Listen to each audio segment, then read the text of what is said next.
Hello everyone, welcome back to my YouTube channel. So हमने last anatomy और physiology देखी थी हिपैटिक बिलियरी सिस्टम की।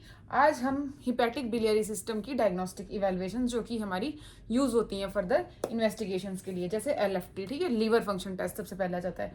इसमें हम क्या करते हैं, इसमें हम सबसे पहले चेक करते हैं कि सारे जो लीवर के एंजाइम्स हैं, लीवर की प्रोटीन्स हैं, जैसे लीवर में जैसे ओटीपीटी हो गया, बिलीरुबिन हो गया, एल्बुमिन्स हो गए, टोटल प्रोटीन्स हो गए, अमोनिया हो गए, इन सब के लेवल्स को असेस करते हैं। उस अकॉर्डिंग हम देखते हैं कि लीवर प्रॉपरली फंक्शन कर रहा है या नहीं।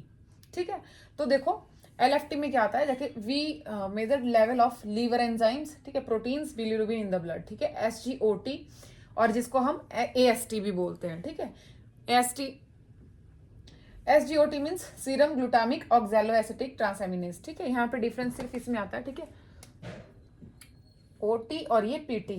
ठीक है, ओटीपीटी भी मतलब नेचुरली हॉस्पिटल में टर्म यूज करते हैं। ठीक है, ऑक्सैलो एसिटिक ट्रांसएमिनेज और ये पायरोविक ट्रांसएमिनेज, ठीक है, सीरम ग्लूटामिक करके। ठीक है, अब आता है एएसटी और एएलटी। अब देखो ना, आपने जब चीजें ना, कई बार ये एएलटी और एएसटी का पता नहीं चलता कि ओटी को एएसटी बोलते हैं या फिर ओटी को एएलटी बोलते हैं। तो ना ये याद रखना, जैसे ना लव को क्या बोलते हैं हिंदी में, प्यार, ये एल और पी। ठीक है, वीडियो क्लियर है ना? ठीक है, लाड प्यार या फिर लव और प्यार ऐसे याद रख सकते हो आप लोग। ठीक है, तो ओ जो पीटी है वो एएलटी, ठीक है, लव प्यार ऐसे करके। ठीक है, और अब देखो इसमें ये भी वैल्यूज आप याद कर सकते हो, नॉर्मल वैल्यूज में 0 to 40 होती है, इनको ना 40 से याद कर देना, बस लाड प्यार में 4 नंबर कम कर देना। ठीक है, 36, वैसे 40 याद रखो कि 40 इंटरनेशनल यूनिट पर लीटर। ठीक है, और ये मैं बता रही थी, यहाँ पे एएसटी की है, एस्पार्टेट अमाइनो ट्रांसफेरेज। ठीक है, और यहाँ पे एलेनाइन अमाइनो ट्रांसफेरेज। ठीक है, ये वाला, सॉरी, चलो दिख रहा है ना वैसे, ये एस्पार्टेट है। ठीक है, एस्पार्टेट और एलेनाइन। ठीक है, ये हो गया हमारा ओटीपीटी के बारे में, इसकी नॉर्मल वैल्यूज। ठीक है, जो कि हम चेक करते हैं। अब नेक्स्ट आ जाएगी हमारी बिलीरुबिन का, देख लेते हैं। ठीक है, बिलीरुबिन में आएगा टोटल बिलीरुबिन। ठीक है, और उनकी वैल्यूज मतलब अनकॉन्जुगेटेड और कॉन्जुगेटेड की। ठीक है, और टोटल। अब देखो नेक्स्ट बिलीरुबिन का। ठीक है, बिलीरुबिन, अब जैसे ना हमने इसको पहले भी देखा हुआ है, और हम इनको ना डिटेल्स में भी देखेंगे। अब जब जॉन्डिस करेंगे तो मैं आपको एक बार पूरा प्रोसेस एक बार डिटेल में समझा दूंगी। ठीक है, बाकी अभी वैल्यूज देख लो। जैसे बिलीरुबिन, टोटल बिलीरुबिन होता है 0.3 to 1.1 mg/dl। ठीक है, डायरेक्ट जिसको कंजुगेटेड बोलते हैं वो 0.1। ठीक है, ये 3 1, फिर 1 3, फिर 3 8 ऐसे करके याद कर लेना। इसको 3 9 कर लेना, मतलब 8 की जगह, वैसे लर्न करने में थोड़ा इजी हो जाएगा। ठीक है, टोटल 3 1। ठीक है, डायरेक्ट 1 3, इनडायरेक्ट 3 9। ठीक है, फिर एएलपी, ये एएलटी अलग है और एएलपी, इनको मिक्स मत करना। ठीक है, एएलपी इज एलेनाइन फॉस्फेटेज। ठीक है, पी से फॉस्फेटेज है, ये 32 120 IU/L। ठीक है, ये है हमारी वैल्यूज बिलीरुबिन की। ठीक है, अब ये कैसे बढ़ता है, कैसे वो करता है, मैं थोड़ा बहुत आपको बताया भी है। बाकी जो पूरा प्रोसेस आता है वो हीमोलिसिस, मतलब जो हम जॉन्डिस करेंगे ना कि मतलब प्री हिपैटिक कॉज क्या होता है, उनमें सारा डिस्कस कर लेंगे एक बार उसको। उससे आपको समझ आ जाएगा कि ये वैल्यू इतनी क्यों आती है। ठीक है, मैं आपको एक्सप्लेन कर दूंगी कि ये कितनी इतनी क्यों रहती है। ठीक है, बॉडी में क्या है। फिर आता है टोटल प्रोटीन और एल्बुमिन। देखो जब लीवर में डिस्फंक्शन होगा लीवर का, तो ये ना, ये मैंने उल्टा लिख दिया, सॉरी।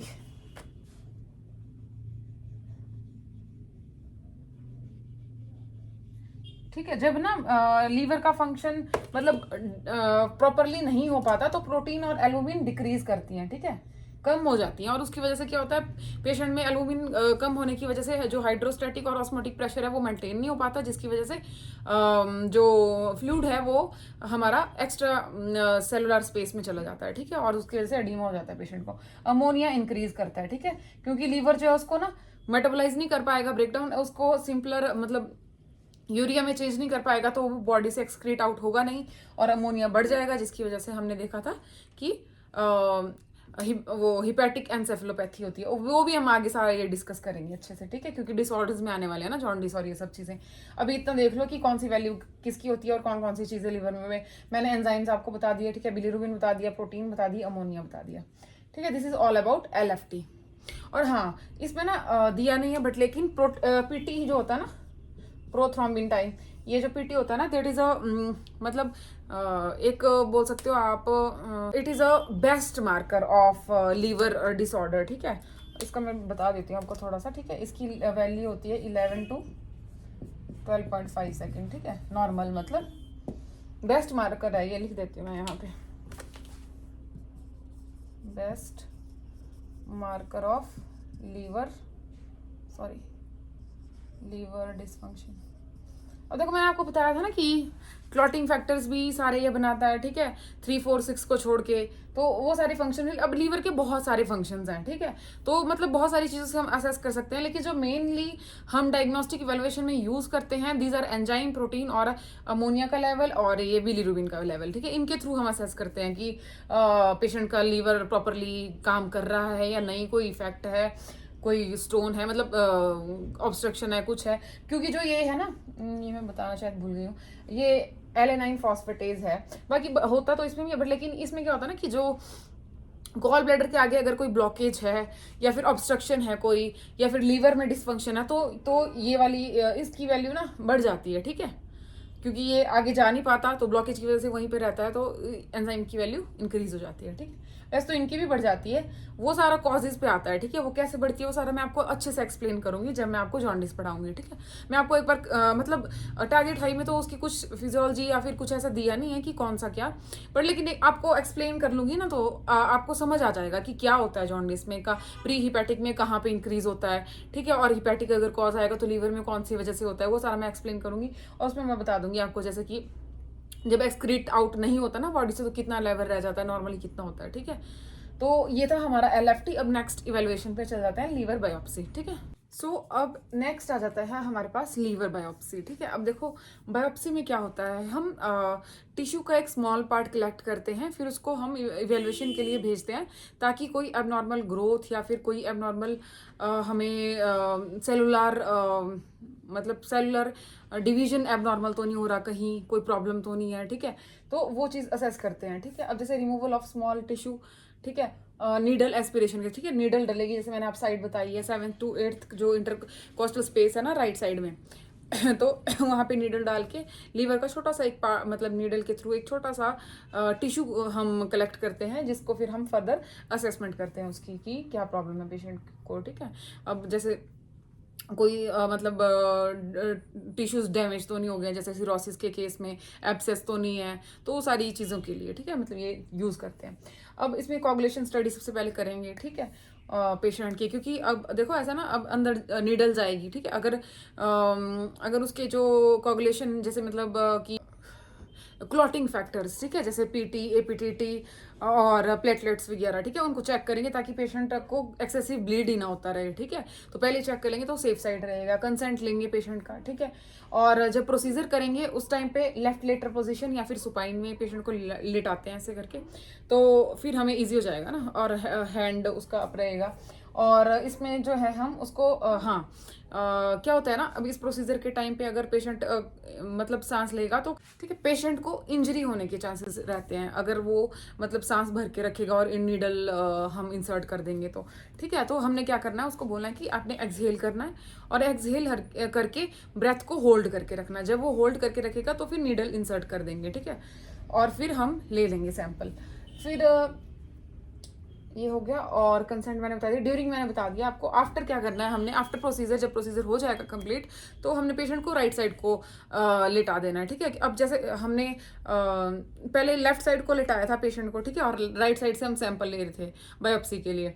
फिर उसके बाद क्या करेंगे, जिस साइड से हमने लिया है ना उसी साइड को लेटाएंगे, और प्रेशर के लिए हम पिलो रखेंगे पेशेंट के राइट कोस्टल स्पेस के नीचे। ठीक है, जो राइट कोस्टल मार्जिन है उसके नीचे। फिर अवॉइड करना है हमने कि पेशेंट को खांसी ना हो, ठीक है, स्ट्रेन ना डाले, कफ ना करे, क्योंकि उसकी वजह से ना पेशेंट को ब्लीडिंग भी ज़्यादा हो सकती है। ठीक है, और प्रॉब्लम भी इंक्रीज हो सकती है। तो हमने क्या करना है, उसको यहाँ पे प्रेशर रख के उसी साइड पे पेशेंट को लेटाना है, राइट साइड पे। ठीक है, जहाँ से हमने जिस साइड से नीडल एस्पिरेट करके बायोप्सी ली है।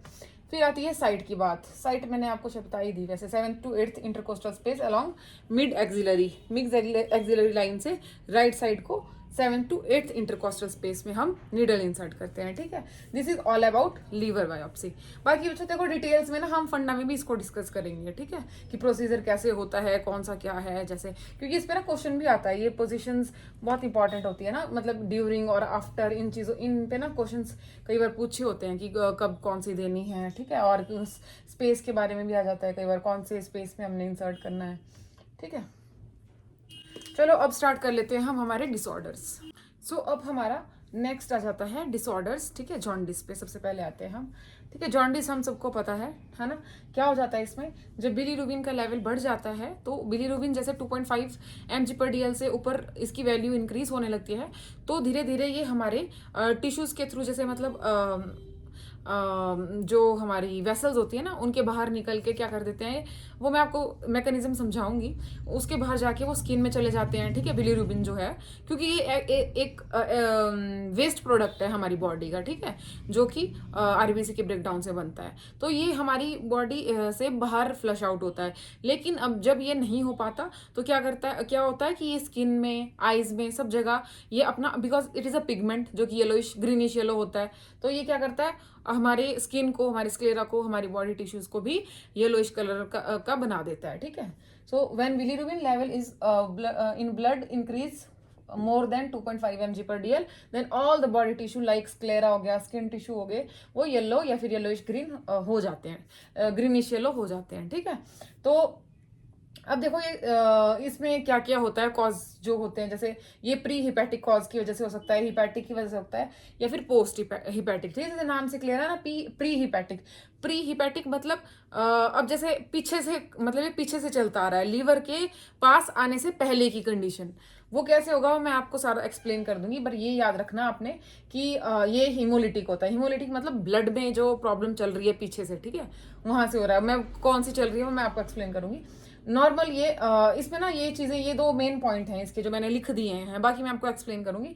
ये आपने याद रखना कि इसमें पीटी नॉर्मल होता है, इसमें अब नॉर्मल होता है, और वो विटामिन के देने के बाद भी करेक्ट नहीं होता। इसमें जो है एबनॉर्मल होता है पीटी, लेकिन विटामिन के देने के बाद वो करेक्ट हो जाता है। इसमें जो अनकॉन्जुगेटेड है, अब देखो ना, प्री हिपैटिक मतलब अब हमने पढ़ रखा है ये चीज। देखो जो हमारा यूडीजीपीटी होता था ना, यूरिडिन डाइफॉस्फेट ग्लूकुरोनाइड ट्रांसफेरेज, ठीक है, जो एंजाइम हम देखते थे जो कि लीवर में होता था, और वो अनकॉन्जुगेटेड को कॉन्जुगेटेड में कन्वर्ट करता था, ठीक है। तो ये सब चीजें कहाँ होती थी, हिपैटिक में। तो अब उससे पीछे पीछे वाली चीज होगी तो क्या होगा, अनकॉन्जुगेटेड इंक्रीज होगा, क्योंकि वो कन्वर्ट कहाँ होगा, क्योंकि ये तो पहले ही चीज बढ़ जा रही है ना पीछे। अब ये वो लीवर तक पहुंची ही नहीं चीज, वो ये जो एंजाइम है ये लीवर में होता है, ये कन्वर्जन, इसीलिए यहाँ पे क्या होगा, कंजुगेटेड बढ़ेगा, सॉरी अनकॉन्जुगेटेड बढ़ेगा। फिर हिपैटिक में देखो, हिपैटिक में हिपैटो सेलुलार मतलब अपने सेल में, लीवर के अपने सेल्स में, मतलब हिपैटिक लोब्यूल्स में, हिपैटोसाइट्स में, उनमें प्रॉब्लम आ रही है, उनमें प्रॉब्लम आ रही है। जैसे मैं आपको ये डिजीज कंडीशन में थोड़ी बता दूंगी। इसमें क्या हो रहा है देखो, अब जिसमें इसमें प्रॉब्लम आ रही है तो जो है वो थोड़ा बहुत उसको कन्वर्ट कर भी देगा, बाकी रह भी जाएगा, तो इसलिए बोथ, ठीक है। इसमें दोनों कॉन्जुगेटेड अनकॉन्जुगेटेड दोनों इंक्रीज होंगे, ठीक है। और इसमें अब ऑब्स्ट्रक्टिव है, देखो अब इसमें कन्वर्ट तो वो हो गया, लीवर ने अपना काम कर दिया, अनकॉन्जुगेटेड को कॉन्जुगेटेड में बना दिया, तो अब यहाँ पे क्या होगा, कॉन्जुगेटेड मेनली इंक्रीज रहेगा, ठीक है। ये मेन चीजें हैं जो आपने थोड़ी पॉइंट्स याद रखने, बाकी चीजें समझने की हैं वो मैं आपको डायग्राम के थ्रू समझाती हूँ, ठीक है।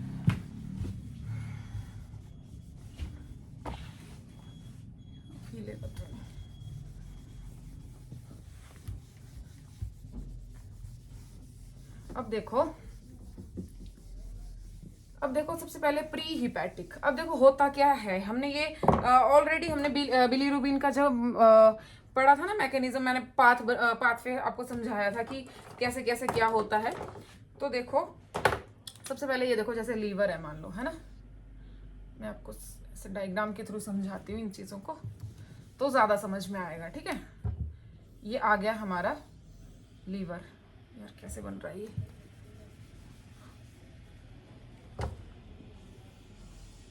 ठीक है। और ये आ गई मान लो स्प्लीन, ये स्प्लीन समझ लो, ठीक है। और गॉल ब्लैडर भी बना देती हूँ मैं, ठीक है। ये आ गई right hepatic artery, sorry right hepatic और लेफ्ट हिपैटिक वेसल से यहाँ से ये, ठीक है। लिख देती हूँ मैं छोटा छोटा, ये आ जाएगी हमारी left hepatic duct, right hepatic duct, ठीक है। अब यहाँ है हमारा गॉल ब्लैडर, गॉल ब्लैडर से आएगी सिस्टिक, और ये नीचे यहाँ पे ना, यहाँ पे आके ये दोनों बना देती है कॉमन हिपैटिक डक्ट, ठीक है।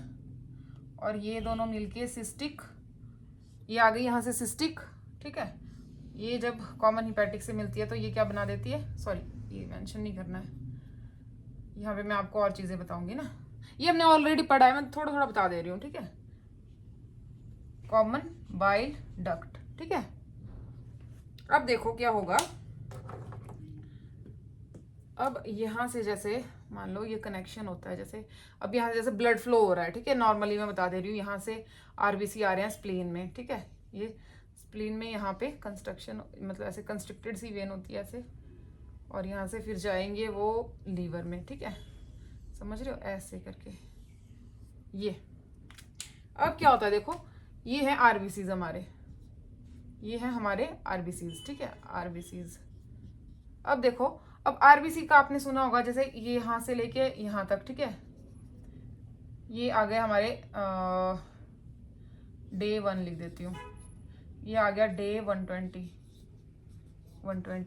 अब क्या होता है देखो, अब जो हमारा आरबीसी होता है, ठीक है, जब वो स्प्लीन में जाता है, अब स्प्लीन में क्या होता है, स्प्लीन में हमारे यहाँ पे मैक्रोफाजिज होते हैं, ठीक है, मैक्रोफाजिज होते हैं, ठीक है, मैक्रोफाजिस, ठीक है। और यहाँ पे क्या होता है, जब ये हमारे मतलब डे 1 जैसे कि मतलब न्यू आरबीसी, ठीक है, जो मतलब नए आरबीसीज हैं, वो जब क्रॉस करते हैं तो वो अपना जैसे फ्लेक्सिबल होते हैं तो अपनी शेप ऐसे कन्वर्ट करके फटाफट से यहाँ से पास हो जाते हैं, ठीक है। और जो बाकी जो पुराने 120 मतलब जो बूढ़े हो चुके हैं, ठीक है, ओल्ड आरबीसीज हैं, तो वो फ्लेक्सिबल नहीं होते, ठीक है, फ्लेक्सिबल नहीं होते तो यहाँ से वो स्प्लीन से क्रॉस नहीं कर पाते। अब जो क्रॉस नहीं कर रहे तो आगे क्या हो रहा है, मतलब एक तरह का ट्रैफिक जाम हो जा रहा है, ठीक है। जब ये हमारे आरबीसी में, आपको ना नॉर्मल मैकेनिज्म बता रही हूँ कि कैसे क्या होता है, ठीक है। आरबीसी यहाँ से मूव करते हैं स्प्लीन, उनको आगे सर्कुलेशन चलता रहता है, ठीक है। फिर जो आरबीसी लगता है कि खराब हैं, जो आगे मूव नहीं कर पा रहे, बूढ़े हैं, टूटे हैं, फूटे हैं, जो भी है, तो उनको क्या करते हैं, मैक्रोफाजिस यहाँ से उठा लेते हैं, ठीक है, यहाँ पे, और उसकी डिस्ट्रक्शन हो जाती है, ठीक है। तो इसीलिए क्या बोलते हैं इसको, स्प्लीन को, इट इज अ ग्रेवयार्ड, ठीक है, ग्रेवयार्ड ऑफ आरबीसी, ठीक है। तो ये वो क्या करता है, यहाँ से उनको उठा लेता है साइड में, और जो ट्रैफिक चल रहा है वो जाम नहीं लगने देता, वो आगे आगे उसको भेज देते हैं, ठीक है। तो क्या होता है कि आरबीसीज आगे चले जाते हैं, जो बाकी जो डिस्ट्रक्टेड हैं या फिर कोई प्रॉब्लम है, बूढ़े हो चुके हैं, ओल्ड आरबीसीज हैं, ठीक है, जिनकी फ्लेक्सिबिलिटी खत्म हो चुकी है या फिर जो 120 डेज उनका कंप्लीट हो चुका है, वो यहाँ से बाहर निकल जाते हैं, कौन निकालते हैं, मैक्रोफाजिस, और उसकी डिस्ट्रक्शन कर देते हैं। फिर फर्दर जो नॉर्मल आरबीसीज हैं वो यहाँ से मूव करते हैं, ठीक है, वो हमारे लीवर पे जाते हैं, ठीक है। अब क्या होता है देखो, मतलब सारा सर्कुलेशन होता रहता है बॉडी में, ठीक है। अब क्या होता है देखो, अब यहाँ पे हुई डिस्ट्रक्शन, ठीक है,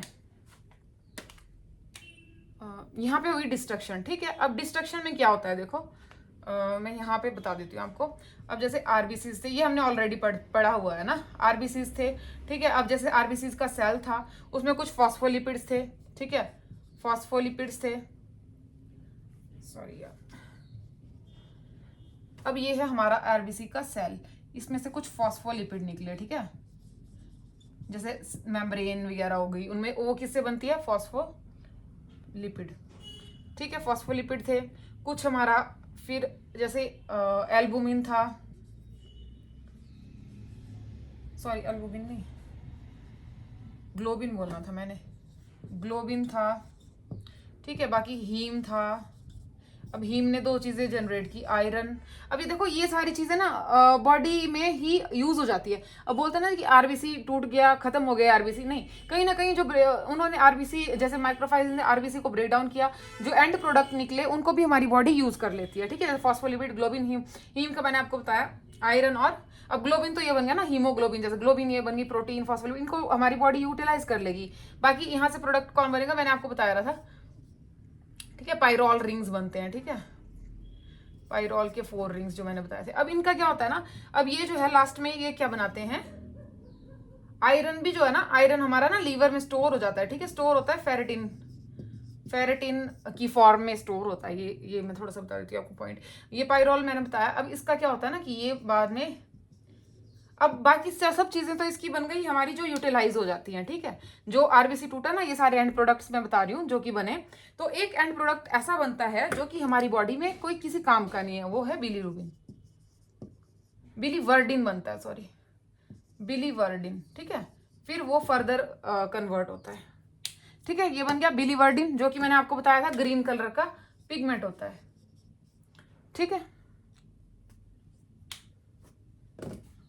ठीक है, इतना समझ आ गया। अब क्या होता है, अब देखो ये जो बिलीवर्डिन था, ये भी फर्दर फिर क्या करता है, इस पे जो है हमारा बिलीवर्डिन रिडक्टेज काम करता है और इसको कन्वर्ट कर देता है बिलीरुबिन में। अब यहां पे बनेगा बिलीरुबिन, बिलीरुबिन जो कि मैंने क्या लिख दिया, बिलीरुबिन जो कि हमारा अनकॉन्जुगेटेड है, ठीक है।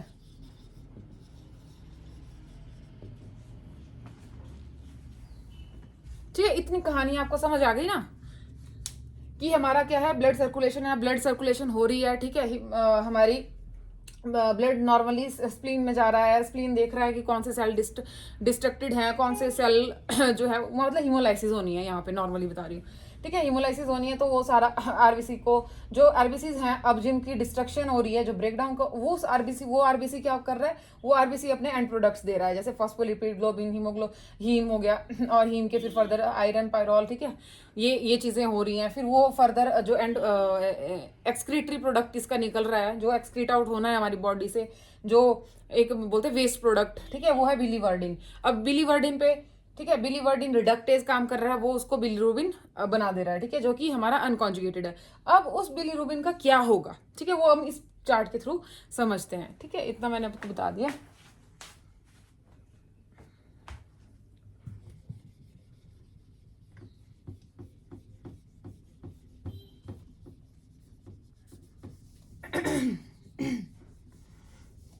अब देखो, मैं आपको इससे बताती हूँ, ठीक है। ब्लू वाला क्या है हमारा, अब यहां से ना, अब यहां आया हमारा, ये है हमारा बिलीरुबिन, जो कि हमारा इनडायरेक्ट बोल लो, अनकॉन्जुगेटेड बोल लो, अनकॉन्जुगेटेड और इनसॉल्युबल बोल दो, ठीक है। ठीक है, अब क्या होता है देखो, अब हमारे जो ब्लड वेसल्स हैं उनमें एल्बुमिन होती है, आपको पता है ना, एल्बुमिन होती है। जैसे मान लो ये एल्बुमिन है, अब ये क्या करती है, ये मान लो एल्बुमिन है, ये इसको पकड़ती है बिलीरुबिन को, और यहाँ से ये ब्लड में आ जाता है वापस, क्योंकि इसने बाहर भी तो जाना है ना बॉडी से, अब स्प्लीन में थोड़ी ना रहेगा ये, ठीक है। मतलब सारे जो एंड प्रोडक्ट बने, ये सारे ब्लड के थ्रू फिर बॉडी में यूटिलाइजेशन के लिए लीवर में चल जाते हैं, वहां से यूटिलाइजेशन होती है। जैसे मैंने आपको बताया आयरन फेरेटिन फॉर्म में स्टोर हो जाता है, वैसे सब कुछ ब्लड में जाता है, ठीक है। अब सब कुछ ब्लड में गया तो वैसे ही हमारा बिलीरुबिन भी ब्लड में गया, ठीक है, यहाँ पे चला गया ये, ठीक है। अब ये क्या है, इनसॉल्युबल है, इनसॉल्युबल है तो इसकी टेंडेंसी होती है कि बाहर भी निकल जाता है, ठीक है। मतलब एक्स्ट्रावेस्कुलर स्पेस में भी ये चला जाता है। तो यहाँ पे जो एल्बुमिन है, ये मैंने बताया आपको, एल्बुमिन ये क्या करेगा, इसको कैरी करता है, ठीक है, ये अपने साथ ले जाएगा। ये बिलीरुबिन है, ये एल्बुमिन है, ये इसको पकड़ के ले जाएगा यहाँ से और लीवर तक, ठीक है। क्योंकि अगर ये नहीं होगा तो ये तो हर कहीं कूद जाएगा ना, मतलब वेसल से, because it is not insoluble, ठीक है, ये कूद सकता है, ठीक है। तभी तो जैसे अब जब ज्यादा हो जाता है ना, तो इसको होल्ड नहीं कर पाती, एल्बुमिन इतनी होती नहीं, तो इसीलिए तो ये स्किन में घुस जाता है और स्किन येलो हो जाती है। बोलते हैं ना कि पीलिया हो गया, सारा शरीर पीला दिख रहा है, आंखें पीली दिख रही हैं, ठीक है, जो हमारे नेल बेड्स है सब कुछ मतलब येलोइश हो जाता है। दैट इज बिकॉज क्योंकि ये इनसॉल्युबल है और ये जगह जगह घुस जाता है, मतलब बिकॉज मतलब वेसल्स में ज्यादा होने की वजह से, तो वो discolouration of skin and sclera हमारे को दिखने को मिलती है, ठीक है। तो फिर अब जैसे मान लो ये यहां से आ गया, ठीक है, यहां से पहुंच गया लीवर में, ठीक है। अब लीवर में क्या होता है, लीवर में मैंने आपको बताया था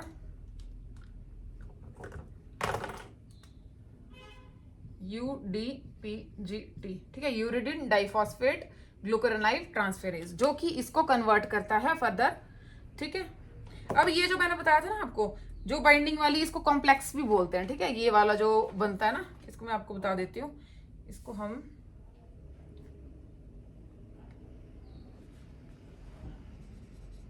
अनकॉन्जुगेटेड बिलीरुबिन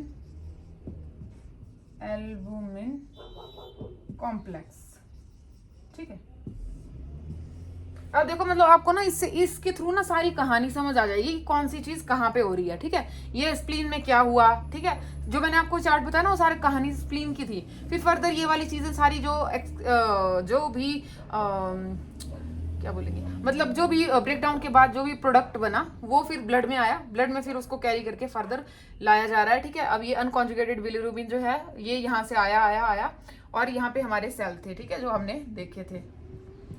ठीक है, ऐसे ऐसे करके है ना, अब उनमें चला गया। ठीक है, ये इसने एल्बुमिन ने यहाँ दे दिया, हमारा बिलीरुबिन यहाँ पहुंच गया। ठीक है, अब बिलीरुबिन यहाँ से अंदर घुसेगा। ठीक है, और फिर उसका मतलब ये एंजाइम्स उस पर काम करेंगे और फिर वो कन्वर्ट हो जाएंगे हमारे दूसरे बिलीरुबिन में। ठीक है, ये ऐसे जैसा बना देती हूँ मैं। अब ये कौन सा बन गया, कॉन्जुगेटेड। अब ये फर्दर कॉन्जुगेटेड बन गया। अब लीवर क्या करता है, देखो अब ये वाला पाथवे है ना बाइल के लिए होता है, ये वाला पाथवे नॉर्मली। ठीक है, इधर आ जाती हूँ। ठीक है, ये वाला जो पाथवे है वो नॉर्मली बाइल के लिए होता है। अब क्या होता है कि हमारे जो हिपेटोसाइट्स हैं वो बाइल की फॉर्मेशन करते हैं, कैनालिकुलाई उसको कलेक्ट करके हमारी बाइल डक्ट को देती है, जो मैंने आपको 3 बताए थे। ठीक है, हिपेटिक आर्टरी और पोर्टल वेन का तो वो इसको कलेक्ट करके बाइल डक्ट को, और वो यहाँ से नॉर्मली आता है। तो अब पाथवे तो बना ही है, तो लीवर सोचता है कि एक्स्ट्रा प्रोडक्ट बन रहा है, ये हमारा काम का किसी का नहीं है। ठीक है, तो इसको अब एक्सक्रीट आउट करना है बॉडी से, तो ये कहाँ भेज देता है, इसको यहाँ पे भेज देता है। और यहाँ के थ्रू अब मैंने बताया सीबीडी आ जाती है नीचे, नीचे आते आते ये कहाँ ओपन होती है, सेकंड पार्ट ऑफ ड्यूडेनम में, वो हमने बताया था। यहाँ से पेनक्रियाज आएगी, पेनक्रियाज यहाँ पे एम्प्यूल ऑफ वेटर बनेगा। ठीक है, जो यहाँ से इसकी पेनक्रियाटिक डक्ट आएगी, वो सारे पेनक्रियाटिक जूसेस लाएगी, ये बाइल जूस लाएगी, सॉल्ट्स लाएगी, जो भी सारा फिर क्योंकि वो फर्दर इमल्सिफिकेशन ऑफ फैट होनी है, सारा प्रोसेस चलना है, तो वो सारा लीवर इस पे यहाँ के मतलब इस डक्ट के थ्रू भेजता है। ठीक है, तो वैसे ये बिलीरुबिन ये भी ऐसे आ जाएगा और यहाँ आ जाएगा। ठीक है, अब देखो क्या होता है, अब एक तो नीचे आ गया। ठीक है, अब कुछ जो है ना, जैसे मान लो सीधे आ गया और सीधे ही एक्सक्रीट भी हो सकता है। ठीक है, और यहाँ पे क्या होता है, तो 2 चीजें मैंने आपको बताई थी, स्टर्कोबिलिनोजन और यूरोबिलिनोजन। जो स्टर्कोबिलिनोजन वाली चीज थी उसमें क्या होता था कि ये नॉर्मली आया और हमारे स्टूल के थ्रू पास आउट हो गया। ठीक है, और स्टूल में इसने कलर कर दिया। ठीक है, स्टूल में जो येलोइश कलर होता है that is because of this, because it is a pigment that is yellow in nature, और ये क्या करता है हमारे स्टूल को येलोइश कलर प्रोवाइड मतलब कर देता है उसको येलो। और अब देखो अब इसमें मैंने जैसे बताया था, इसमें अब ये भी तो गट में भी तो एब्जॉर्ब हो सकता है ना, तो बिलीरुबिन थोड़ा मतलब कुछ तो चला गया हमारे स्टूल के थ्रू, कुछ एब्जॉर्ब हो जाता है। ठीक है, वहां पे वो जो एब्जॉर्ब हो गया और जो ब्लड में है अभी भी प्रेजेंट बिलीरुबिन। अब ऐसा थोड़ी ना है कि इसने यहाँ से निकाला और सारा कुछ सारा का सारा ही बात, या फिर कोई जैसे यहाँ पे मैक्रोफाजिस चले हुए हैं जो कि कलेक्शन कर रहे हैं, जो देख रहे हैं कि ये ऐसा है वैसा, मतलब यहाँ पे कोई एक kind of police traffic police तो लगी नहीं है कि भाई सारा का सारा बाहर निकलो, ऐसा नहीं है। ठीक है, वो एब्जॉर्ब भी हो जाता है, तो जो एब्जॉर्ब हो जाता है वो ब्लड में आ जाता है और फिर वो ब्लड के थ्रू फिर फिल्टर आउट करती है किडनी। ठीक है, जब वो ब्लड किडनी में पहुंचेगा, किडनी उसको फिल्टर आउट करेगी सारे बिलीरुबिन को, मतलब सारा नहीं होता। अब मैं वही बता रही थी आपको कि जो हमारी नॉर्मल रेंज आती है ना वो क्यों आती है, बिकॉज कुछ जो बिलीरुबिन है वो एब्जॉर्ब हो जाता है ब्लड के थ्रू जब एब्जॉर्ब हो जाएगा तो किडनी कुछ फिल्टर आउट कर देगी तो वो किडनी के थ्रू यूरोबिलिनोजन बना के वो बाहर निकल जाएगा। ठीक है, मैंने आपको पहले भी बताया हुआ जब हमने शायद गॉल ब्लैडर की चीजें पढ़ी है ना, तो क्या बता रही थी मैं, हाँ ये बन गया। फिर अब देखो कुछ ना, हाँ 0.9 mg/dl इतने तक ये रहता है ना, हमने जैसे वैल्यूज पढ़ी है ना अभी, वो सारी वैल्यूज जैसे टोटल बिलीरुबिन। ठीक है, 0. ठीक है, मैंने बताया था 2 to 1, मतलब ये नॉर्मल ले सकते हो आप, जैसे 1.1 तक रहती है, बट लेकिन 0.9 जैसे बोल सकते हो। ठीक है, 0.6 जो है आप बोल सकते हो कि ठीक है, जैसे 0.6 जो है हमारी, मतलब मान लो 0.3 के करीब जो है हमारी इस फेज में रह गई। ठीक है, 0.6 जो है पीछे से रहती है, मतलब ब्लड में रहती है, 0.3 यहाँ से एब्जॉर्ब हो गई, तो टोटल 0.9 जो है हमारी, मतलब 111 भी बोल सकते हैं टोटल बिलीरुबिन का लेवल। ठीक है, जो हमने पढ़ा जैसे, तो ये उतना रहता है मतलब ब्लड में। ठीक है, और वो नॉर्मल रेंज होती है। डॉगी बहुत है यार बाहर। और क्या, ठीक है, अब नॉर्मल पाथवे तो मैंने आपको बता दिया। अब मैं बताती हूँ आपको सारे कॉजेज क्या रहता है। ठीक है, अब जैसे अब देखो यहाँ से पीछे वाली जो भी चीज आ गई दैट इज प्री हिपैटिक, ठीक है। तो यहाँ से पीछे, ठीक है, और यहाँ तक आ गई हमारी हिपैटिक। समझ रहे हो, मतलब बताने की जरूरत नहीं, आपको खुद ही पता। लीवर में आ गया हिपैटिक, ये आ गई प्री हिपैटिक, ये आ गई पोस्ट हिपैटिक, ठीक है। अब मैं आपको वो वाली चीज एक्सप्लेन कर देती हूँ। तो अब क्या होता है, देखो आरबीसीज आ रहे हैं, इनकी डिस्ट्रक्शन हो रही है, ये सारा कुछ हो रहा है। अब क्या होता है, कई बार जो ना हमारी स्प्लीन भी शॉक में चले जाती है, ठीक है। कैसे? Because of some haemolytic disorders, या फिर जैसे मान लो कि किसी को ब्लड ट्रांसफ्यूज हुआ है, उसको रिएक्शन हो गया है, ठीक है, उस वजह से भी अब क्या करेगी स्प्लीन ज्यादा डिस्ट्रक्शन स्टार्ट, अब स्प्लीन शॉक में चलेगी, ठीक है। मैक्रोफेजेस जो है, जैसे ये ट्रैफिक पुलिस का काम कर रहे थे, ठीक है, ट्रैफिक पुलिस आराम से देख रही थी भाई कौन ठीक है, कौन खराब है, कौन कैसा है, उसको बाहर निकालो, उसकी डिस्ट्रक्शन करो, उनको फर्दर आगे भेजो, ऐसे करके, है ना।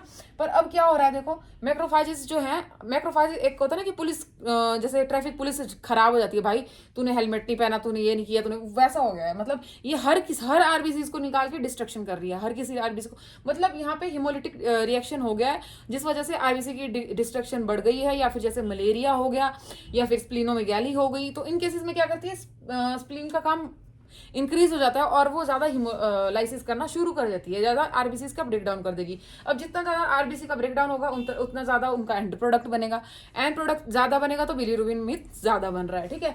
अब बेचारी लीवर है, उसके पास इतना ज्यादा मतलब ऑलरेडी वो अपना काम कर रही है, नॉर्मली जितना उसको बिलीरुबिन को कन्वर्ट करना है, ठीक है, अनकॉन्जुगेटेड को कॉन्जुगेटेड में कन्वर्ट करना है, उतना तो वो कर पा रही है, बट लेकिन अब एक्स्ट्रा काम बढ़ गया है, ऑलरेडी इतना ज्यादा बिलीरुबिन आ रहा है, वो कितना कर मतलब उसको कन्वर्ट करेगी, है ना। तो उसका ओवरलोड ज्यादा हो गया है, तो वो उतना कर नहीं पाएगी, जिसकी वजह से हमारा जो अनकॉन्जुगेटेड, ठीक है, जो हमारा इनडायरेक्ट या फिर इनसॉल्युबल जो बिलीरुबिन है वो इंक्रीज हो जाएगा, ठीक है। जो मैं आपको प्री हिपैटिक कॉज में बताया कि प्री हिपैटिक में क्यों इंक्रीज होता है ये अनकॉन्जुगेट, अब वो कर नहीं पा रही ना, इसलिए बिकॉज पीछे जो है ऑलरेडी इतनी ज्यादा प्रोडक्शन हो रही है, तो वो कहाँ से कन्वर्ट करेगी, तो ये हो जाता है प्री हिपैटिक कॉज, ठीक है। वो किसी भी वजह से हो सकता है, ठीक है, जो मैंने आपको कंडीशंस बताई उनमें से कुछ भी हो सकता है, वो जो बस मतलब बेसिक ये ही है कि इसमें आरबीसी की ज्यादा डिस्ट्रक्शन होती है, ठीक है।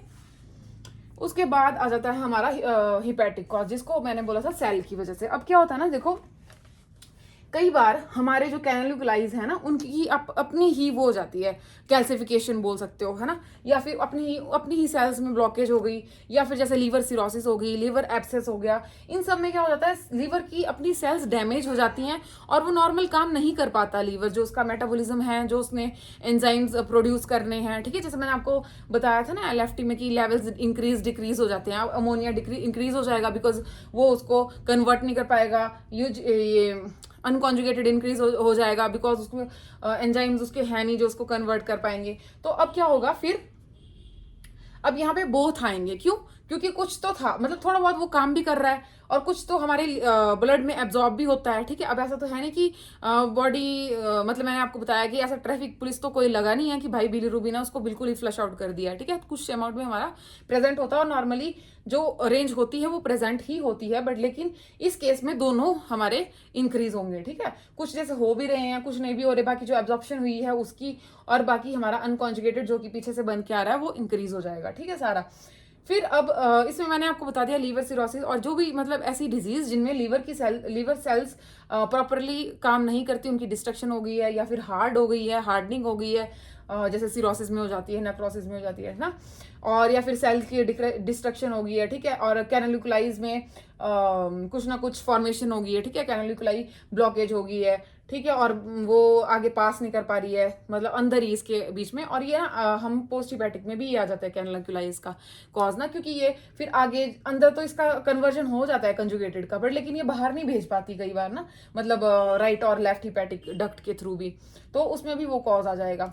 तो ये है हमारा हिपैटिक का, मतलब जो यहाँ पे इसके अंदर बनता है, इसके अंदर होता है, मतलब ठीक है। फिर आ जाता है हमारा पोस्ट हिपैटिक। पोस्ट हिपैटिक में क्या हो जाता है, कई बार जैसे मैंने आपको बताया कि कई बार हमारा किसी भी प्रॉब्लम की वजह से, जैसे मान लो कि यहाँ पे हमारा वो स्टोर है बाइल, ठीक है। अब बाइल स्टोर है, बाइल स्टोर होने की बात भी कोई कई बार ऐसा हो जाता है कि बाइल ही, जैसे हमारा गॉल ब्लैडर है, ठीक है, बाइल बहुत दिन तक पड़ा है, पीछे से सप्लाई ज्यादा हो रही है, कुछ भी हो रहा है मान लो, है ना, तो यहाँ पे काफी दिन से बाइल पड़ा हुआ है। अब बाइल पड़ा हुआ है तो उसमें वाटर भी तो है ना, वाटर कंटेंट ना यहाँ पे एब्जॉर्ब होना शुरू हो जाता है गॉल ब्लैडर में, और बाकी जो है वो कैल्सीफाई होना शुरू हो जाता है, या फिर उसको मतलब बोलते हैं ना कि हार्डनिंग हो जाती है, ठीक है, hardening word is correct, calcification is not correct because calcium is not there. तो हार्डनिंग हो जाती है, तो हार्डनिंग होते होते होते होते वहां पे मतलब एक काइंड ऑफ गॉल स्टोन बन जाती है, ठीक है, या फिर कोलेस्ट्रॉल इंक्रीज हो गया, कोलेस्ट्रॉल की बन गई, वो डिफरेंट डिफरेंट चीजें होती हैं, मतलब इतना डिटेल में हम नहीं पढ़ेंगे, थोड़ा बहुत देखेंगे, ठीक है, वो मतलब डिपेंड करता है कि मतलब ये समझ लो कि कुछ भी हो गया कॉज, और यहाँ पे जो है हमारी स्टोन बन गई, ठीक है, स्टोन बन गई, या फिर मान लो कि यहाँ पे किसी पेशेंट को कोई और डिजीज है, हर्निया है, कुछ भी है, मतलब इसमें प्रेस हो गया, या फिर कुछ सेलुलर एबनॉर्मल ग्रोथ हो गई, यहाँ पे हो गई, या एक्स्ट्रा सेलुलर होगी, कोई कहीं पे भी हो सकती है, जिनकी वजह से मतलब कुछ भी हो जाए कि ब्लॉकेज हो रही है, आगे ऑब्स्ट्रक्शन हो रही है इस पाथवे में, तो उस वजह से क्या होगा, अब यहाँ से तो लीवर ये आ गया, ठीक है, ये हमारा कन्वर्ट हुआ था कॉन्जुगेटेड, अब ये कॉन्जुगेटेड तो आ रहा है आराम से, ठीक है, आ रहा है, आ रहा है, यहाँ सब आ रहा है, मतलब यहाँ से भी, ठीक है, दोनों साइड से, बट लेकिन आगे अब ऑब्स्ट्रक्शन है, ठीक है, आगे ऑब्स्ट्रक्शन है, तो आगे कहाँ जाएगा बेचारा, है ना, तो यहाँ पे इस केस में क्या हो रहा है, फिर ये कॉन्जुगेटेड का लेवल इंक्रीज हो जा रहा है, ठीक है, this is all about the मतलब ये जॉन्डिस का जो मतलब बेसिक है, ये डिटेल में मैं ज्यादा नहीं बताऊंगी, क्योंकि वही है ना कि अब कौन सी स्टोन क्या है वो अगर डिटेल्स में लेक्चर करने हैं तो फिर हम पूरी चीजें कवर करते हुए चलेंगे, ठीक है, अभी मैंने नॉर्मल चीजें बता दी कि क्यों जो है हमारा प्री हिपैटिक में क्या होता है, हिपैटिक में क्या होता है, और इसमें क्या होता है, ठीक है, और बस यही है हमारा। अब देखो, और हाँ, अब यहाँ से भी देखो ना, अब जो हमारा ये है, अगर मान लो आगे अनकॉन्जुगेटेड के केस में बोलते हैं ना कि ये जो मैं वो बता रही थी आपको, क्या कहते हैं कि जैसे मैंने आपको बताया ना कि यहाँ पे एल्बुमिन है, ये इसको यहाँ से यहाँ ले जा रहा है, बट लेकिन अब देखो जब ये ना डिस्ट्रक्शन ज्यादा बढ़ जाती है ना, तो अब एल्बुमिन भी इतने सारे थोड़ी ना है कि वो बेचारे पकड़ के रखेंगे इसको कि भाई तू ब्लड वेसल्स के बाहर मत जा, ठीक है, अब आपको पता है अनसॉल्युबल है, तो ये क्या करेगा, ब्लड वेसल्स के बाहर चला जाएगा और हमारे टिश्यूज में जाएगा, सॉरी, टिश्यूज में जाएगा, ठीक है, तो फिर आता है वो कलर जो स्क्लेरा में आ गया यहाँ पे, क्योंकि blood vessels all over the body present होती है ना, तो उन ब्लड वेसल के बाहर जाके वो स्किन में, टिश्यूज में, हर जगह जाके ये कलर दे देता है अपना, ठीक है, this is the that mechanism, मतलब कैसे जाता है वो, क्योंकि एल्बुमिन उसको होल्ड नहीं पर। और हाँ, एक और चीज आती है यहाँ पे, ये मैं बता देती हूँ आपको थोड़ा सा पॉइंट जो मैं बच्चों में नहीं देते, मतलब वैसे तो हम पीडिया में देखेंगे वो, पर जैसे विटामिन के है ना, बोलते हैं कि अब क्या होता है ना, देखो एल्बुमिन और ये जो कॉम्प्लेक्स बनता है ना, तो विटामिन के अगर यहाँ पे हो, या फिर मतलब जैसे बच्चों के केस में बोलते हैं कि जिनको जॉन्डिस हो उनको विटामिन के नहीं देते, क्यों नहीं देते, बिकॉज ना जो ये कॉम्प्लेक्स बनता है ना, अब जो अगर यहाँ पे विटामिन के होगा ना, तो वो क्या करता है कि एल्बुमिन को ना इसके साथ मतलब बाइंड नहीं होने देता, तो फिर क्या होता है, ये यहाँ से इसको अब ये मतलब एक समझ लो कि ये अनकॉन्जुगेटेड एक बच्चा जैसा है, उस वो खुद यहाँ से यहाँ नहीं जाता, वो जंप करता है इधर उधर, वो एल्बुमिन ही है जो कि इसको यहाँ तक पहुंचाएगा,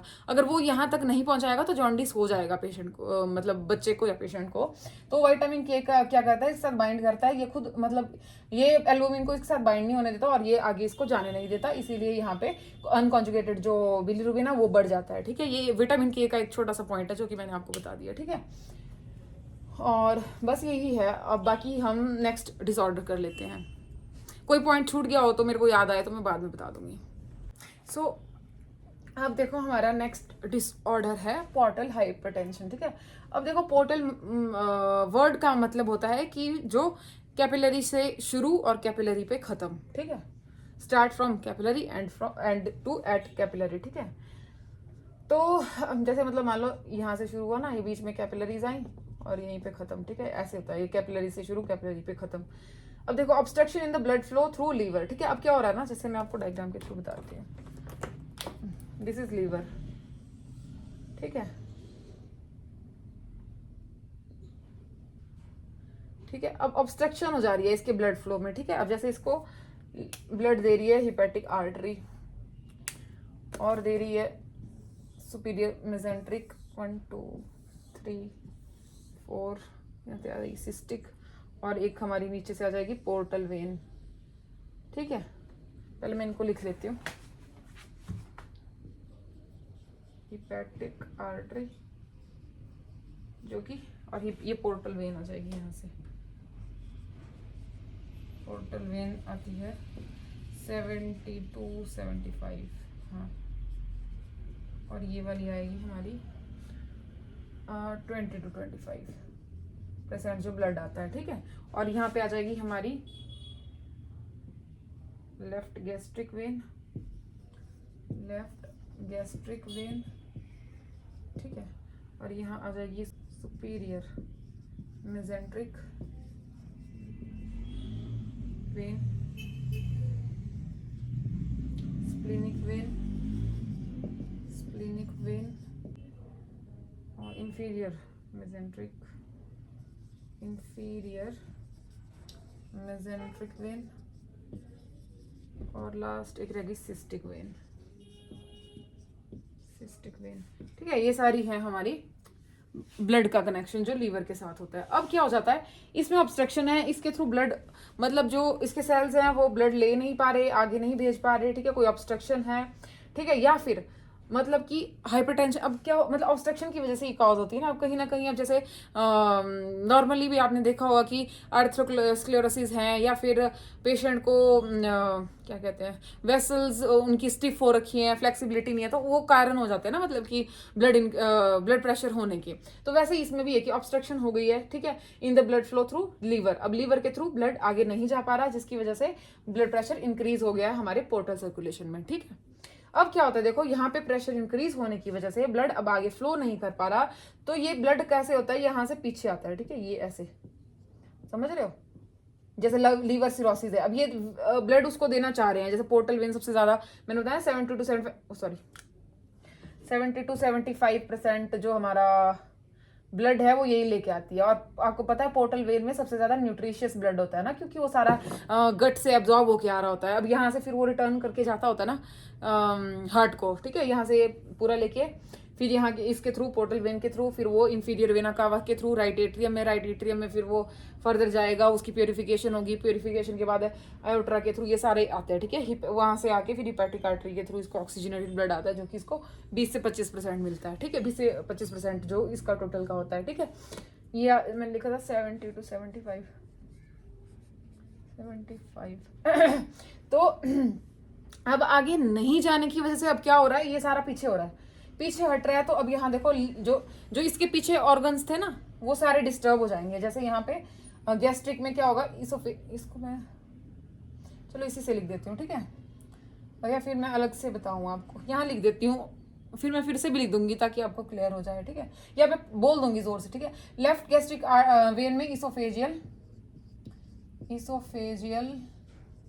वायरसेस देखने को मिलते हैं। अब क्या होगा देखो ना, अब लेफ्ट गैस्ट्रिक वेन है, पीछे से आ रही है, मतलब जैसे हमारी सारी टोटल वेन्स आएंगी तो वो क्या करेंगी, अपना ब्लड फ्लो नॉर्मली देंगी, ठीक है। अब जैसे इसका फ्लो आगे ना जाके पीछे हटे, तो अब पीछे हटेगा तो उनकी वेसल्स को डिस्टर्ब करेगा ना।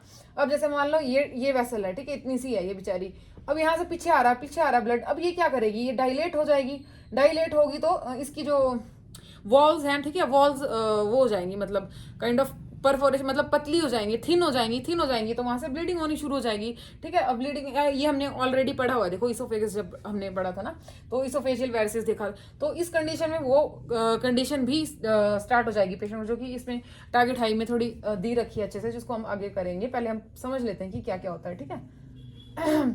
फिर उसके बाद आ गया हमारा नेक्स्ट सुपीरियर। अब ये देख लो, ये इंपॉर्टेंट है, ये देख लेना, ये हमारी मेन ब्लड वेसल होती है, ठीक है, सॉरी, हाँ, ब्लड वेसल होती है सुपीरियर मेसेंट्रिक वेन, मतलब इसका ना फर्स्ट कंट्रीब्यूशन होता है, ठीक है, फर्स्ट कंट्रीब्यूशन, ठीक है, ये मेन वेन है। फिर आती है दूसरी, ये स्प्लीनिक, हाँ ठीक बोले, ठीक है, सेकंड कंट्रीब्यूशन इसका होता है, ठीक है। और फिर आ गई हमारी लेफ्ट गैस्ट्रिक, मैंने बता दिया। अब सुपीरियर मेसेंट्रिक वेन, अब सुपीरियर मेसेंट्रिक वेन का देखो क्या होता है कि ये आ गई पीछे, ठीक है, ये जब इसका ब्लड आता है तो ये क्या करेगा, अब देखो हमारा अम्बलाइकस है ना, अम्बलाइकस के ये कॉज करता है कैपट मेड्यूसी, ये मेड्यूसी, कैपेट मेड्यूसी, पता नाम कैसे पड़ा है ना, एक स्टोरी थी, मतलब एक एक वो थी, एक लड़की थी ना जो किसी गॉडेस की पूजा करती थी। उसके ना मतलब उसके बाल बहुत सुंदर होते थे, बहुत लंबी स्टोरी है, थोड़ा सा बताती हूँ। मतलब बाल उसके बहुत सुंदर होते थे, तो उसको मतलब वो बहुत सुंदर थी, तो उन उन जो जिसकी पूजा करती थी गॉडेस की, उनको ही उससे मतलब ऐसे जेलस फैक्टर हो गया था और उन्होंने उसको श्राप दे दिया था। उसके बाल ना ऐसे हो गए थे सांप के जैसे, तो वैसे ही अपीयरेंस, जैसे सांप वाली अपीयरेंस जो आ जाती है ना, वो अम्बलाइकस के पास आ जाती है, इसीलिए इसको कैपेट मेड्यूसी बोलते हैं। ठीक है, मेड्यूसी उस लड़की का नाम था। ठीक है, सो ये मैंने बता दिया कैपेट मेड्यूसी, ये अम्बलाइकस के अराउंड वेसल्स क्या हो जाती है, प्रोमिनेंट। अब मैंने बताया ना, जैसे इसके केस में बताया, इस पीछे आ रहा ना ब्लड, तो कैसे हो जाएगी, वेसल्स डायलेट हो जाएंगी, प्रोमिनेंट हो जाएगी, थिन हो जाएंगी, अजीब सी, जैसे आपने देखी होंगी ना, जैसे वेरिकोज में भी होता है, और ऐसे ना वेन्स उनकी ऐसे ऐसे ऐसे अजीब सी हो जाती है, ऊपर ऊपर ऊपर ऊपर स्किन के ऊपर वेन्स दिखती हैं, वैसे ही यहाँ पे भी होने लग जाता है। ठीक है, स्प्लीनिक वेन में क्या होगा, जब यहाँ से वैक फ्लो हो रहा है, तो इसको मैं यहाँ लिख देती हूँ। ठीक है, स्प्लीनोमीगैली, स्प्लीनोमीगैली देखने को मिलती है, ये कॉमनली देखने को मिलती है। क्यों? बिकॉज इसमें स्पेस भी होता है ना, स्प्लीन मोटी हो जाती है, काफी देर तक इसमें ब्लड चला जाता है, और स्प्लीन मतलब स्प्लीन में अडीमा टाइप हो जाता है। ठीक है, स्प्लीनोमीगैली हो जाती है। फिर आ जाता है इंफीरियर मेजेंट्रिक आर्टरी। अब इसमें आएगा तो क्या होगा, अब ये जहाँ सप्लाई करते हैं हेमरॉइड्स कॉज करेगी। ठीक है, जो हमारे एनाल रीजन रेक्टल की जो वेसल्स हैं वो भी डायलेट कर जाएंगी। ठीक है, वैसे ही सेम फिर यहाँ पे भी हमारी ब्लीडिंग शुरू हो जाएगी, हेमरॉइड्स। ठीक है, और सिस्टिक वेन में हमारे ब्लैडर को, और पोर्टल वेन में हमारा सारा जीआई सिस्टम को बैक फ्लो होता रहेगा। ठीक है, this is all about the जो ब्लैक फ्लो होगा और क्या क्या कॉज करेगा। अब देखो, जो हमारा पोर्टल वेन है उसमें प्रेशर कितना होता है, इसका प्रेशर होता है नॉर्मल, मैं लिख देती हूँ यहाँ, नॉर्मल प्रेशर होता है हमारा 5 to 10 mm ऑफ Hg। ठीक है, और अगर इसे लिख देते हैं, अब देखो ये था नॉर्मल। ठीक है, अब एबनॉर्मल की बात कर लेते हैं। अब मोर देन 12 mg हो गया, mm ऑफ Hg हो गया, तो क्या करेगा, portal hypertension, portal hypertension. More than 19 हो गया तो आ जाएंगे हमारे, क्या था, मोर देन 90 में आ जाते हैं हमारे मतलब ऑर्गन नहीं, more than 40 mm of Hg पे आ जाएंगे हमारे ऑर्गन्स, RGANS, ऑर्गन्स इन्वॉल्व्ड, और इसमें आ जाएंगे 99 mm ऑफ Hg में मतलब सिम्टम्स अपीयर, सिम्टम्स अपीयर। ठीक है, और कोई पॉइंट,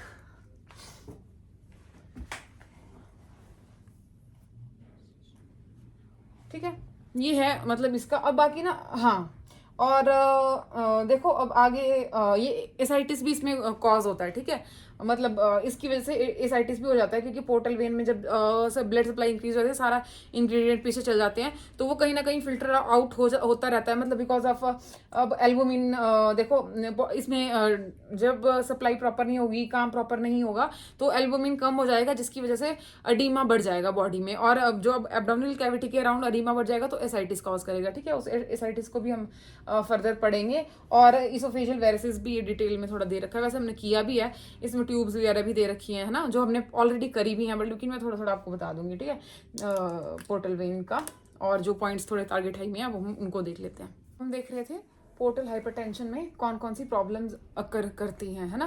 पहले लीवर में कोई प्रॉब्लम है जिसकी वजह से पोर्टल हाइपरटेंशन हो रही है, उसकी वजह से फिर फर्दर प्रॉब्लम्स इश्यूज हो रहे हैं। ठीक है, और ऑर्गन्स इन्वॉल्व हो रहे हैं, जो मैं आपको बता रही थी ना, कि जब प्रेशर ज़्यादा बढ़ जाता है, ठीक है, 40 mm, तो बहुत सारे ऑर्गन्स भी इन्वॉल्व हो जाते हैं और सिम्टम्स आने शुरू हो जाते हैं 12 mm ऑफ Hg से ज़्यादा जब प्रेशर बढ़ जाता है हाई पोर्टल वेन का। ठीक है, तो अब देखो एसाइटिस, अब देखो सबसे पहले मैं आपको कंसेप्ट बता देती हूँ। देखो क्या होता है ना, जैसे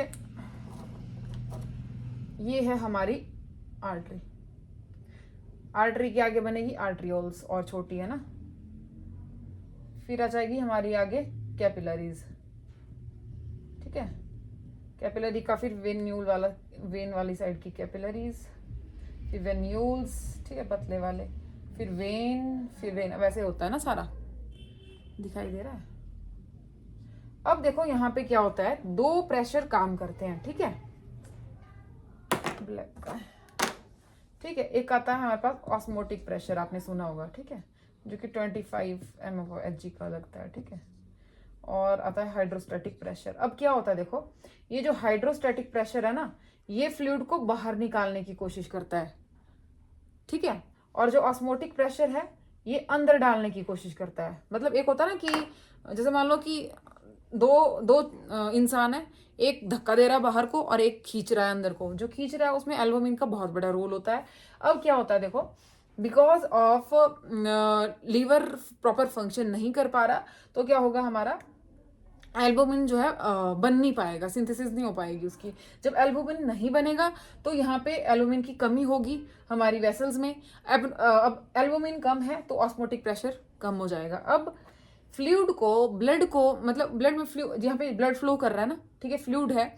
अब उस फ्लूइड को नॉर्मली वेसल्स के अंदर रखने के लिए osmotic pressure should be equal to hydrostatic pressure, ठीक है।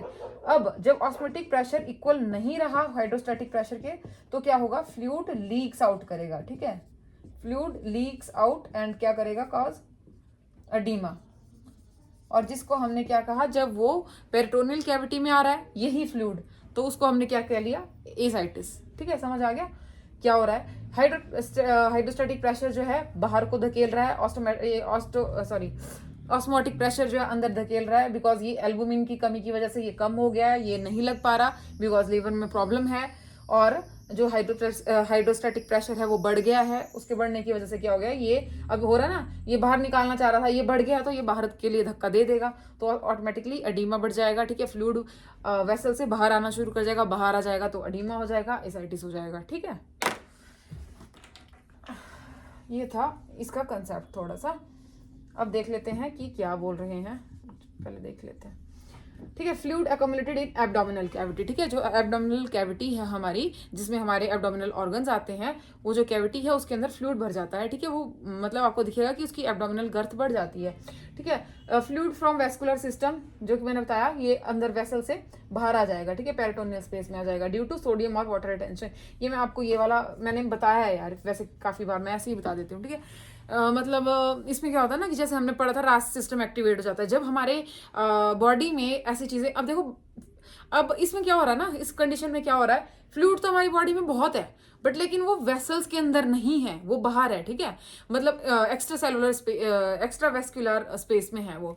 तो उसकी वजह से हमारे ब्रेन में तो ये सिग्नल जाएगा ना कि भाई ब्लड वेसल्स में ना फ्लूइड नहीं है, तो उस वजह से हमारा रास सिस्टम एक्टिवेट हो जाता है। जब रास सिस्टम एक्टिवेट होगा, तो मैंने आपको बताया था किडनी, हर एक ऑर्गन्स जो है अपना अपना काम करना शुरू कर देते हैं। जैसे अगर मान लो अब हमारे कहीं पे भी कोई वॉर शुरू हो जा रही है या फिर कुछ हो जा रहा है, तो अब हमारे गवर्नमेंट के उसमें डिफरेंट डिफरेंट डिपार्टमेंट्स होते हैं, ठीक है। जैसे कोई हमारे आर्मी वाले हैं वो अपना काम करेंगे, हमारे जो हेल्थ वाले जैसे प्रोफेशनल्स हैं, डॉक्टर्स हैं, सिस्टर्स हैं, वो अपना अपना काम शुरू कर देते हैं ना। अब आर्मी वाले उनको मतलब अपना काम करेंगे, जैसे मतलब एग्जांपल दे रही हूँ मैं, ठीक है। तो वैसे ही इसमें भी है, अब किडनी अपना काम कर देगी, लंग्स अपना काम करेंगे, सब क्या करेंगे, अपना अपना एक एक चीज सीक्रेट करते हैं, जो मैंने आपको बताया था, एंजियोटेंसिन, ठीक है। जो हमारा रास सिस्टम में, उसमें क्या होता है, रेनिन आएगा हमारे किडनी के थ्रू, ठीक है। लंग्स करेंगे हमारा एस, ठीक है, जो कि और कौन बचा, लंग्स बता दिया,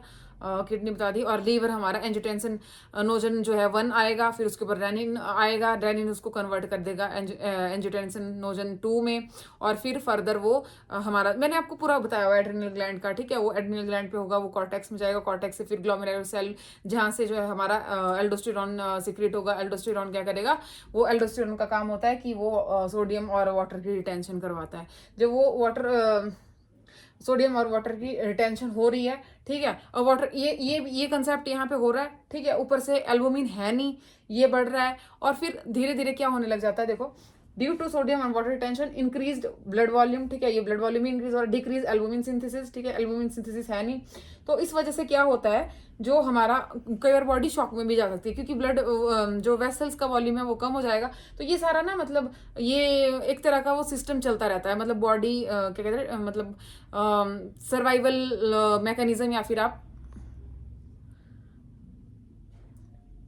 सर्वाइवल मैकेनिज्म, या फिर कह सकते हो कि हमारी बॉडी जो है, हमारे सिस्टम, अब कहीं ना कहीं ना, अब हम लोग हैं, हमारे ऊपर कुछ आता है तो हम लोग अपनी बॉडी, अपने आप को प्रोटेक्ट करते हैं ना, तो वैसे ही बॉडी के ऑर्गन्स भी अपना सिस्टम जनरेट कर देते हैं, ठीक है। जैसे रास सिस्टम आ गया, और जैसे एडीएच सीक्रेट हो जाएगा जो कि वेजोप्रेसिन है, ठीक है, उसकी वजह से वाटर रिटेंशन शुरू हो जाएगी, और हमारा साथ में रास, मैंने बता दिया, रास की एक्टिवेशन हो गई, ये हो गया, और नाइट्रिक ऑक्साइड हमारी बॉडी में बढ़ जाती है, जिसकी वजह से वेजो डायलेशन भी हो, वेजो डायलेशन होती है। अब देखो, एक तो पहले से ही फ्लूइड कम है, ऊपर से और डायलेशन हो रही होती है, रास सिस्टम एक्टिवेट हो, मतलब ये सारी चीजें हैं, इतनी स्टार्ट हो जाती है, मतलब एज अ बचाने के लिए अपनी बॉडी को ना, अपने ऑर्गन्स को, तो इससे पेशेंट शॉक में भी जा सकता है, ठीक है।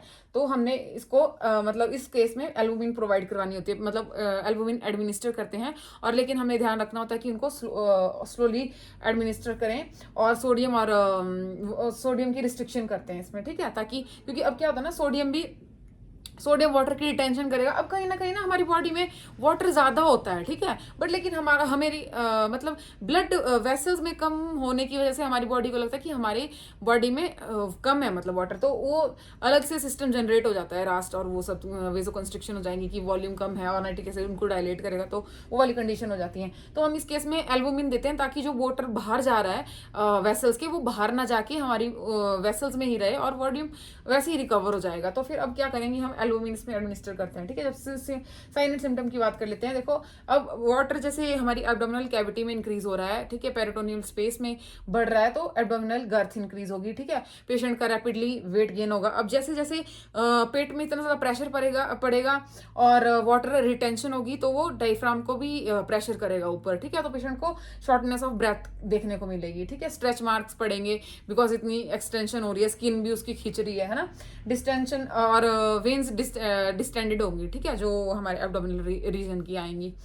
फिर आता है हमारी मैनेजमेंट की बात। अब क्या करेंगे, हम इसको एल्बुमिन और वो डायूरेटिक्स देते हैं, ठीक है, ताकि जो हमारा फ्लूइड ज्यादा बना हुआ है बॉडी पार्ट्स में, जो हमारे एक्स्ट्रा वेस्कुलर स्पेस में एकमुलेट हो चुका है, उसको फ्लश आउट करवाएंगे, ठीक है। सोडियम की रिस्ट्रिक्शन करेंगे, क्योंकि कहीं ना कहीं सोडियम इज वाटर लविंग, ठीक है, जहां सोडियम होगा वो वाटर को खींचता है अपने साथ में, तो उसको रिस्ट्रिक्ट करेंगे, ठीक है। फिर आती है हमारी अगली मैनेजमेंट, जो कि आती है हमारी पैरासेंटेसिस, ठीक है। पैरासेंटेसिस में क्या होता है, इसमें हमारा जो पेरिटोनियल स्पेस है उसमें हम नीडल इंसर्ट करके उसको निकाल लेते हैं। अब इसमें क्या करना होता है, देखो, तैयारी के लिए मैं बता देती हूँ थोड़ा बहुत। जैसे हम पेशेंट को बोलेंगे, एक तो पेशेंट का कंसल्ट लेते हैं, और पेशेंट को बोलेंगे कि आपने ब्लैडर एम्प्टी कर लेना है, ठीक है, मतलब बिफोर द प्रोसीजर, ठीक है। और उसके बाद हमने ध्यान रखना है, ये स्टेराइल प्रोसीजर है, ठीक है, इसमें नीडल कैथेटर इंसर्ट करते हैं और प्रोसीजर स्टार्ट करते हैं, उसके बाद वो फ्लूइड विड्रॉल कर लेते हैं, ठीक है। तो ये मतलब रहता है इसमें, मतलब छोटा छोटा बता दे रही हूँ कि प्रोसीजर में क्या होता है,